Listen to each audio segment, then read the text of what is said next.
Heto na naman. Magkatabi tayong nagkukulitan, mga tawa nating parang musika. Ngunit bakit?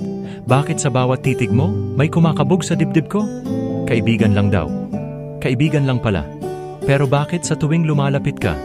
Parang bumabagal ang oras, parang may hinihintay akong sagot na hindi ko matanong. Heto na naman, nagbibiro ka at tumatawa ako. Pero sa likod ng bawat halakhak, may lihim na damdaming pinipilit kong ikubli. Sapat na ba yon? Ang maging kaibigan mo lang? Sapat na bang itago ang nararamdaman at hayaang lumipas ang pagkakataon? Sabi mo, hala, kaibigan lang kita, paulit-ulit. Kaibigan lang kita, kaibigan lang pala.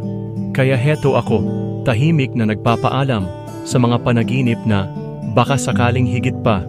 Hindi na ako aasa, hindi ko na ipapakita. Ipaparada ko na lang ang pusong umaasa na sana kahit minsan makita mo rin na higit pa sa kaibigan ang tingin ko sa'yo. Pero hindi. Kaibigan lang pala. Kaibigan lang talaga.